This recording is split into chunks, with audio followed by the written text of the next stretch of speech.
Ouais, ça a marché. Hey, salut beau gosse. Aujourd'hui on va parler d'un film américain.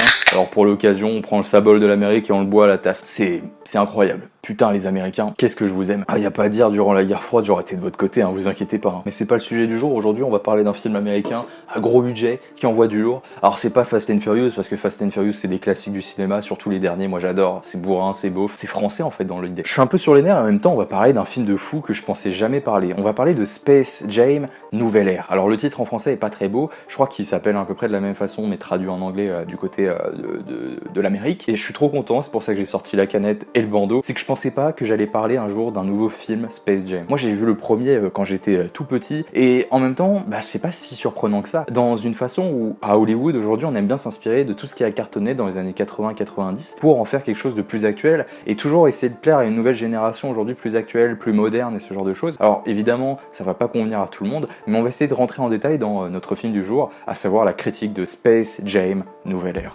Space Jam Nouvelle Ère est un film d'aventure où nous suivons le célèbre basketteur LeBron James qui doit retrouver son fils disparu dans la dimension virtuelle du monde des Toons et de la Warner en général. C'est la première fois de ma vie que je lis à voix haute un résumé qui n'a absolument aucun sens.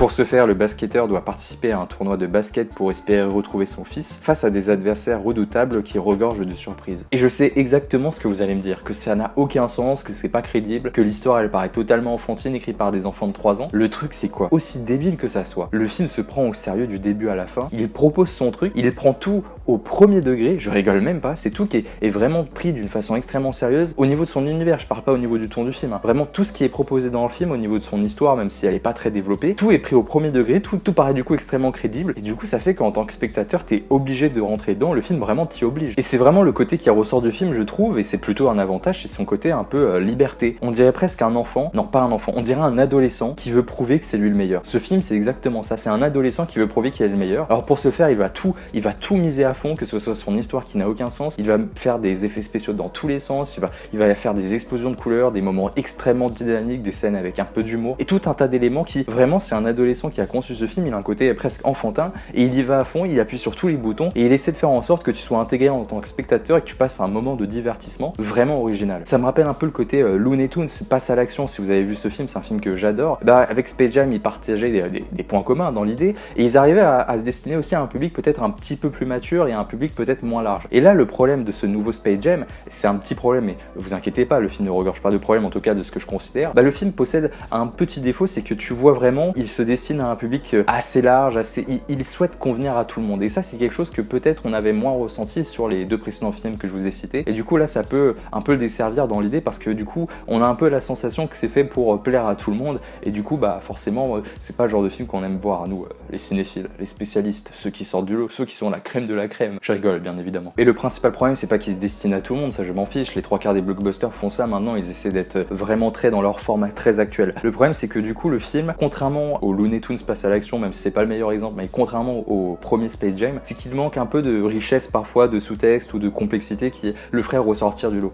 Et au final, le film se montre très actuel. Le rythme rappelle les films d'aujourd'hui, très dynamique, très coloré et très numérique, tout en optant pour une histoire simpliste qui tiendrait sur un bout de papier, mais en même temps, le film, c'est ce qu'il nous a toujours dit qu'il allait nous proposer. Et du coup, vraiment, le film te propose ce qu'il a montré depuis le début, un pur moment de divertissement qui correspond aux 3/4 des tendances actuelles. Et mon côté un peu troll, mon côté un peu emmerdeur, vous direz d'une façon trollesque que c'est meilleur que les 3/4 des Marvel qui sont sortis. Quelle insolence! Et à côté de ce côté très divertissant qu'il possède, ce divertissement à grande échelle, le film possède un truc que j'adore personnellement, c'est les surprises, les easter eggs, les moments de rebondissement. Il y a quelques clins d'œil. J'adore les clins d'œil, vous savez, dans les films, même si parfois ils sont un peu grossiers à l'image, mais je veux dire, le film regorge de quelques surprises qui sont liées à son histoire et donc liées à notamment des personnages de la Warner et ce genre de choses, ce qui fait que tu es toujours en attente d'avoir une petite surprise qui te permet de te rebooster en tant que spectateur et qui fait du bien à avoir, et ça c'est vraiment très plaisant. C'est presque plus proche d'une sorte de Warner Universe que d'un Space Jam Universe, si je puis dire. Et je compte sur vous pour pas spoiler dans les commentaires parce que forcément les commentaires ça spoil un peu plus que dans cette vidéo. Le truc c'est qu'en fin de compte, je me pose une question, c'est que si tu connais un peu les grosses lignes du film et ce qui va arriver, ces surprises, est-ce que le film devient aussi riche ou est-ce que du coup c'est le genre de divertissement qui fonctionne uniquement en one shot shot et qui devient décevant par la suite. Du coup, c'est un gros défaut du film que j'arrive pas à juger parce que moi, vous savez que critiquer des films de divertissement sans les descendre, c'est compliqué. J'essaie toujours d'apporter une touche de bonne humeur lorsque je parle de ces films et d'apporter quelque chose de logique et de cohérent. À partir du moment où un film te propose un divertissement, tu vas pas le descendre parce que t'es venu pour voir un divertissement, donc en quelque sorte c'est ta faute, sauf si le film est vraiment nul à chier. Mais du coup là, j'ai vraiment cette sensation que par contre, il va plus fonctionner en one shot et que contrairement à l'autre, le premier, il va pas devenir aussi classique et aussi tendancieux au niveau de son époque. Je pense pas qu'il va marquer des générations, mais encore une fois, c'est un pur produit de divertissement. Donc est-ce que c'est sa mission de faire ça? C'est un débat que je trouve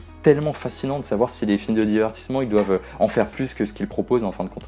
Au final, Space Jam Nouvelle Ère n'est rien d'autre qu'un pur produit de divertissement qui fait son travail de la bonne façon, tout en ajoutant quelques surprises. Si vous vous attendiez à voir un chef-d'œuvre, ce n'est pas le cas, mais en même temps, ce n'est jamais ce qu'il a promis. Il cherche simplement d'une façon indulgente à vous faire visionner une aventure complète du début à la fin qui fonctionnera sur vous. Et du coup, ça va être un peu ma conclusion en fin de compte de ce film, c'est que je trouve très riche, qu'il est très généreux dans sa forme et dans sa manière de vous inculquer en tant que spectateur. Il cherche vraiment à tout prix, par tous les niveaux à vous plaire. Bah ouais, bah moi je me suis laissé séduire tout simplement et ça a plutôt bien marché sur moi. C'est pas un film que je vais regarder des centaines de fois, bien au contraire, j'espère vraiment que vous comprenez cela. C'est que c'est pas le film de l'année, je passe un bon moment devant et puis c'est tout. Et c'est tout ce que je recherche. Ce qui fait que je suis obligé de vous dire quelque chose, c'est que si vous passez un mauvais moment devant ce film, et vous avez totalement le droit et je l'espère pas pour vous, mais si vous passez un mauvais moment devant ce film et que vous trouvez qu'il a un côté trop divertissant, un côté trop triple A, quadruple A, un peu comme dans les jeux vidéo, bah en fin de compte c'est presque un mauvais choix de votre part parce que le film à aucun moment il s'est vendu plus intelligent qu'il ne l'est. On voyait dès le départ, dès les premières bandes annonces et même presque derrière les premières affiches que le film allait adopter un ton similaire à ce que je viens de vous dire. Donc en fin de compte, si vous vous attendiez à autre chose, pour moi c'est un mauvais choix de votre part et vous n'avez pas à aller dans cette salle, en fin de compte dégagez de là. Mais je suis obligé d'admettre et de façon très indulgente encore une fois, et ce n'est que mon opinion, une critique d'un film à gros budget, enfin